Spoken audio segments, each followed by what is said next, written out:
Well, not a bad journey. Thanks for asking. Only half a day late. Coach crash at the Watford Turnpike.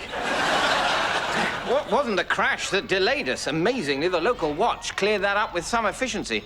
No, it was the fact that all who then passed must slow to a snail's pace to gawp at the wreck. Why do people do that? It occurred to me that there be good and bad in all of us, and they be in constant conflict. I've been toying with a soliloquy on the subject. What do you think? To gawp or not to gawp? That is the question.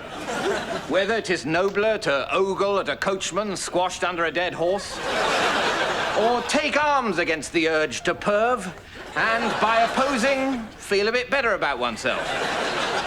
What do you think? Might be useful somewhere? I like the structure. Hello? I'm here. Returned with news of ever more success in London. My poetry is much noted. Oh, I know all about your poetry, Will Shakespeare. She found the sonnets, Dad. You're so crap, you really are.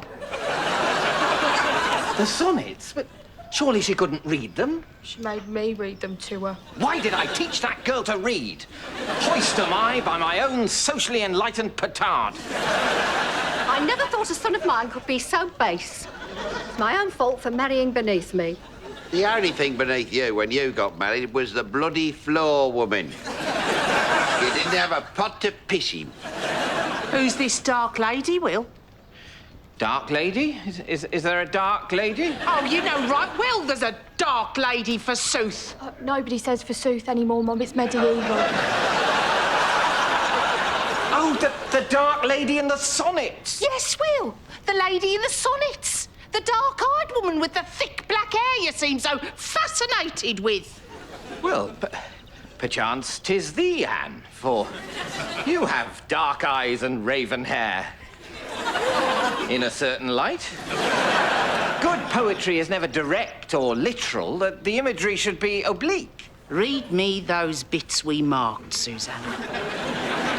Your love is as a fever, frantic, mad with evermore unrest. Yuck, Dad. I mean, seriously, just yuck. Is that about me, Will? Are you frantic mad with restless love for me? Is this really a proper conversation for the front parlour? Mary, your husband's taking a dump in the front parlour. It's raining. An Englishman's home is his privy. Are you having an affair, Will? No, I swear, honestly, truly. You do hurt me with these churlish suspicions and bring to mine eye that which, though 'tis water be not drunk, and though 'tis salted be not cod. What? Tears, girl, tears. Yeah, Dad, I know you mean tears. I'm just, like, aghast. Look, they can't all be gold. It's work in progress. Wife, please, I am a true and faithful husband. No other tufted lady grotto than thine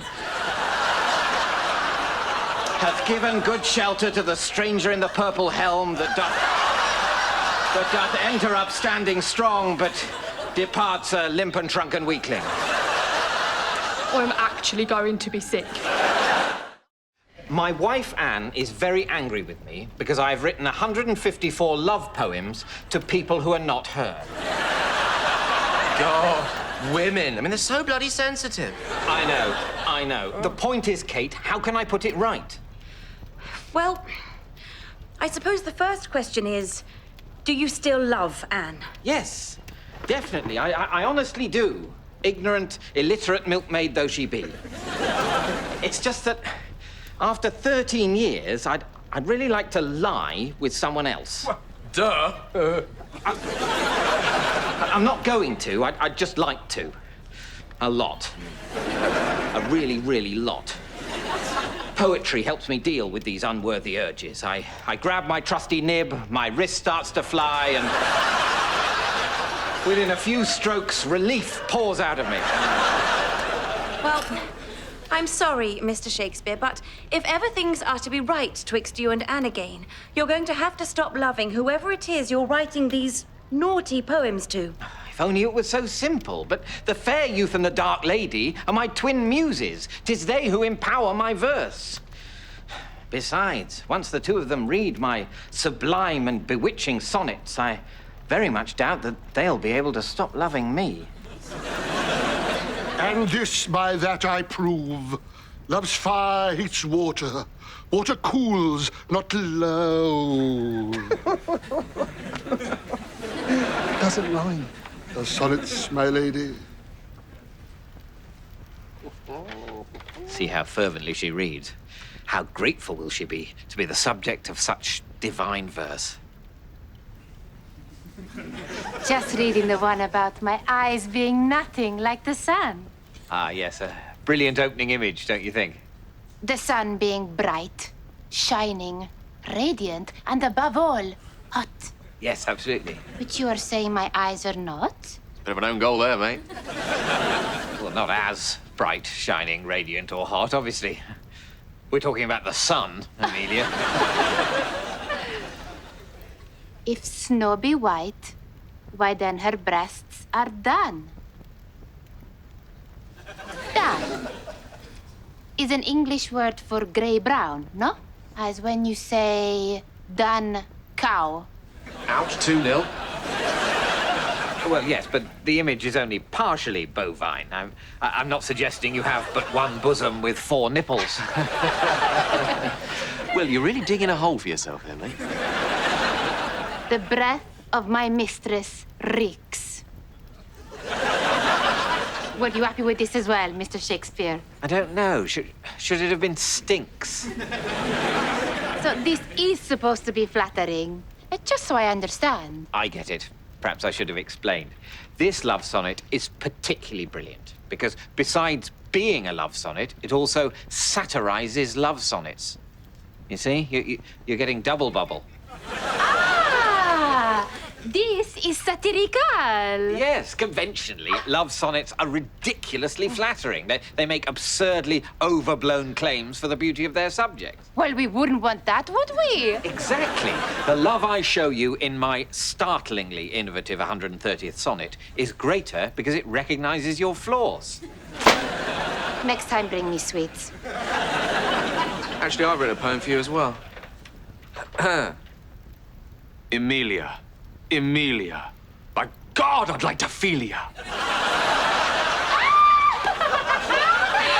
last, a poem with a proper rhyme. Good day, Mr. Shakespeare. Perhaps you'll have better luck with your boyfriend. Lord Southampton is a pal. Anne, I don't think you heard me right. I've murdered Macbeth. Which is terrible, Will, terrible. Wife, how canst thou take this so lightly? Oh, I'm not taking it lightly. I'm just trying to see the upside. We live in tough times. Life's cheap. I mean, the average bloke's dead by the time he's 25. Well, I suppose, put like that, Macbeth should consider himself lucky. Of course he should. Selfish bastard. I mean, how long did he want to live for anyway? There's no reason why we should be suspected. Not unless we bring it on ourselves. Tonight we dine at Sir Thomas Livesey's and we must both appear innocent and carefree, smiling and laughing. Yes, you're right. Innocent and carefree. Of course, Burbage and his company are booked for the entertainment, so smiling and laughing might be harder. I think we should aim for forced grins.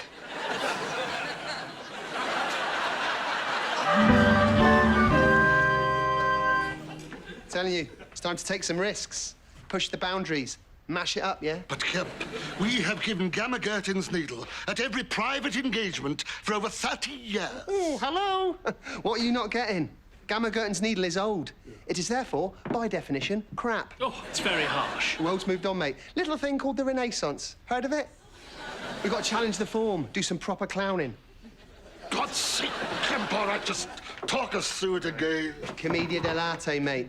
Cutting edge. We'll do a Lazzi. A Lazzi. Oh, yeah, sorry. Forgot. You're English. You don't know about new comedy.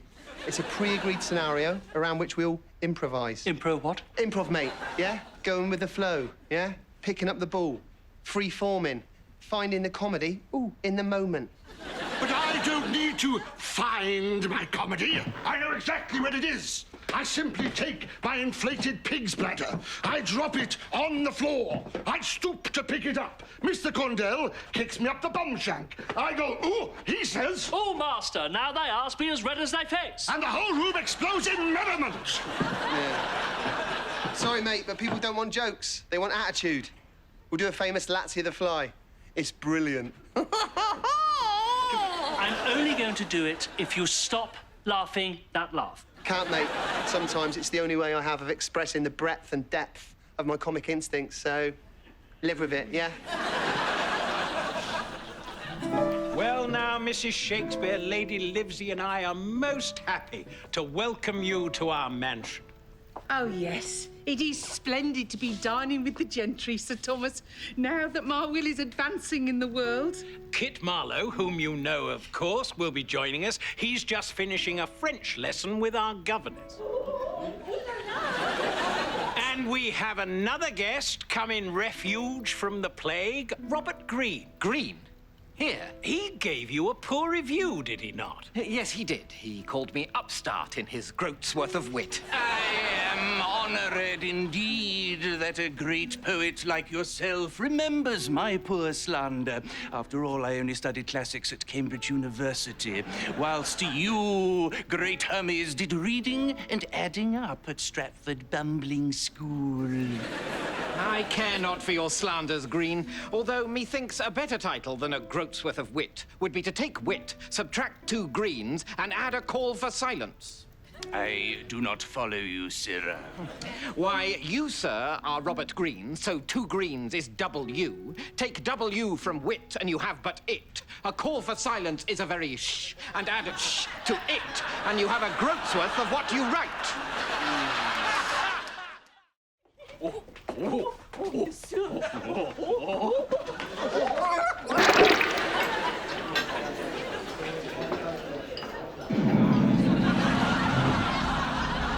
Which of you has done this?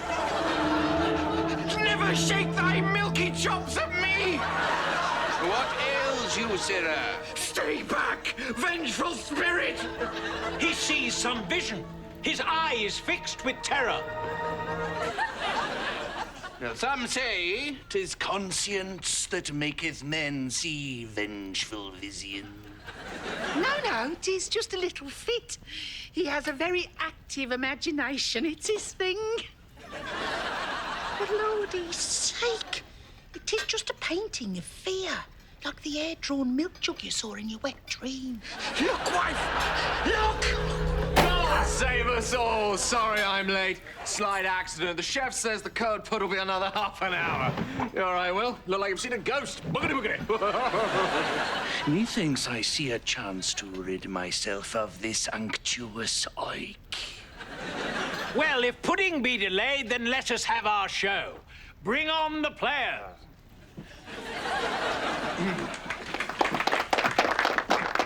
Hi, yeah, right. Hello, hi. We're going to do something a bit different. Yeah? It's called a Latsy. It's commedia dell'arte. Oh.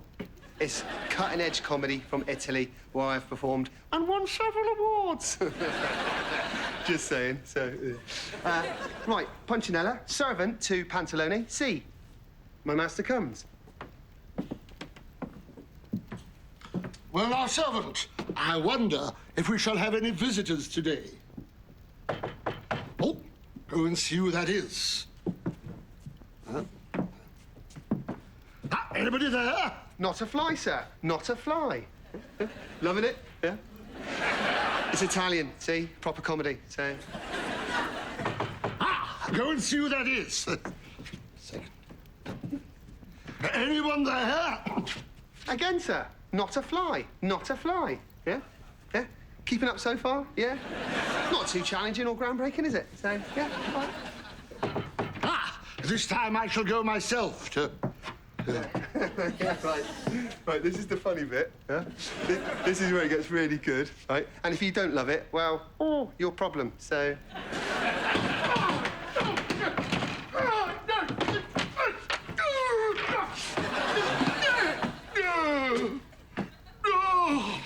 I have been robbed and bitten. There are hooligans there, you fool!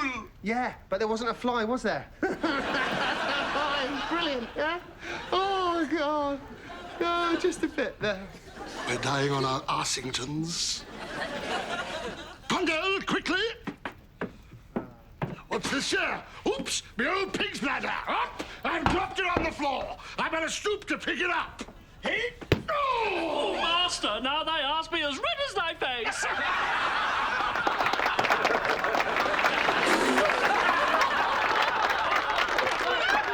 This is wrong. This is so wrong.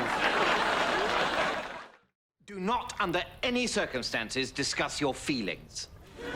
Not discuss feelings? What do men talk about? Sex, beer, and sport. And on the subject of feelings, if a rehearsal begins, do not cry at the sad bits. And if blood sports be suggested and a pack of dogs be set upon a tethered goat for fun, you must cry, kill, kill, not, but he looks so sweet, why do we have to hurt him? And, of course, there's a most important factor of all in pretending to be a man. What's that? I must ne'er be seen to perform a multitude of tasks all at the same moment. For 'tis a fact well known that men cannot perform a multitude of tasks all at the same moment. Actually, that's a fundamental misunderstanding on the part of you girls. In fact, men can perform a multitude of tasks all at the same moment. We just prefer to sit around drinking beer. So, Master Shakespeare, we come, as promised, to discuss plans for our new theatre. And who's this? Cuthbert, my secretary, a young fellow who would make a life in the theatre. What, you bunch of hugger-chuggers? Anyone get any minge last night? Boo-hey, I love minge. Seems a very pleasant fellow, Will. Yes. Come and sit down, Cuthbert. Hey, tell you what, perhaps later on we'll go bear baiting, eh? Brilliant. I certainly won't cry.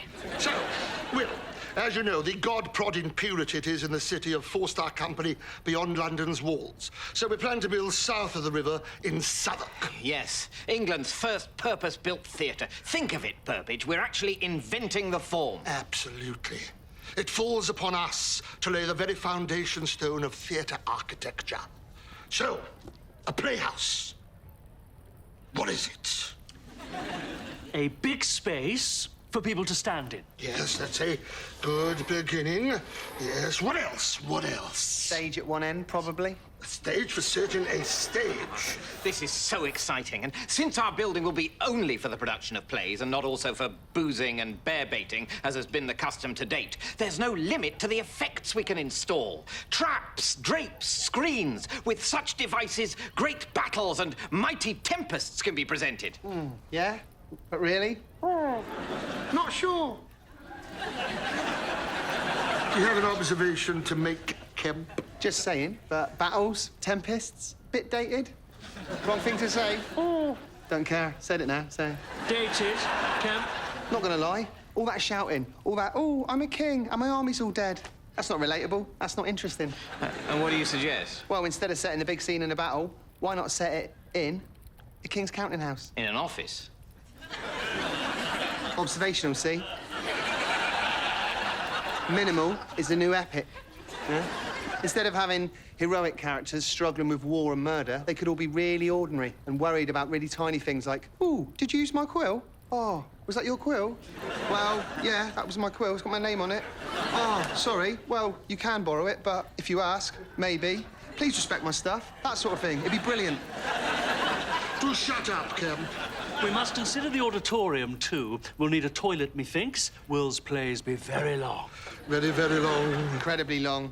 Like mad long. They're not long. A bit long, Will. Yes, we'll definitely need a big trench out the back to piss in. And numerous closeted stalls for the ladies, 20 or 30, I'd say, otherwise there'll be a queue. The ladies? You think we should cover for them? Well, of course. Yeah, while there be no ladies on stage, many do attend the play. Yes. Well, I suppose we could knock up a little shed and put a bucket in it. So, the conveniences. A 20-yard pissoir for the men and a single bucket in a cupboard for the ladies. Mr. Burbage, a single stall. Surely you could see that at times of greatest traffic, such as the interval, a large queue will form of angry ladies with their legs crossed. Remember, Sirrah, that what we design here today will set the pattern for theatres across future centuries. So, the investment's sorted. I'm off to the Red Lion. Burbage is conducting preliminary auditions for my Juliet, and if I'm not careful, he'll choose the wrong boy. Oh, Mr. Shakespeare, let me try again. Please. Kate, I've told you, in order to be a girl, you must first be a boy. Give me another go. Give me some hints. I just need to get deeper into character. Well, all right. Supposing we go to the tavern where the new American potato tuber be served, diced into batons and fried. Oh, God, I love them. Aye, all men do. Women also. And here, Kate, lies the rub, for without care you will be exposed. How so, Mr. Shakespeare? When the diced potato tuber be offered, do not refuse to order your own, only then to steal it from another's plate. Oh, my God, I so do that. For then will all at table know you are a girl. I'll be so careful. Will you also lend me another suit of clothes so they don't recognize me from last time? All right, but we have to hurry. Kate, you must decide. I can't. Every garment from the wardrobe hath been hurled upon the bed, and yet you still claim that you have not a single thing with which to robe yourself. Full, round, and plumpish all do make me look. But, Kate, can't you see this is a case in point, as with the dice-fried tuber batons? Girls can't stop being girly. 'Tis at the very core of their nature. A man would simply grab the first pair of puffling pants to hand, give them the sniff test, and if they be not actually rotted with his dung, shove them on. I've only ever owned a single pair. I've had these on for 15 years. You must decide. All right. Which do you think? These or these? Those. So you hate these? You think I look full, round, and plumpish in these? No, you asked me, by Jehovah's nostrils. You forced a choice upon me, and then you turned that choice into a slight. Was ever there a thing so girly? This is impossible. All right. I'll go with these. Finally. And actually, for what it's worth, I think you look very nice in those puffling pants. Yeah, right, as if I do not. You're obviously lying.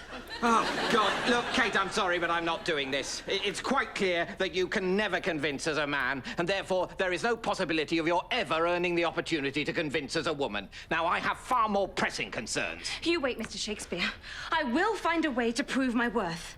Kate, gentle Kate, thou provest thy worth every day with thy joyous smile, thy girlish laugh, and the soft, tender grace that all Eve's daughters bring to the rough world of men. Oh, Mr. Shakespeare, you are like he who gives support, like that which sweetens all that it covers. You are a great poet and are like the heavens.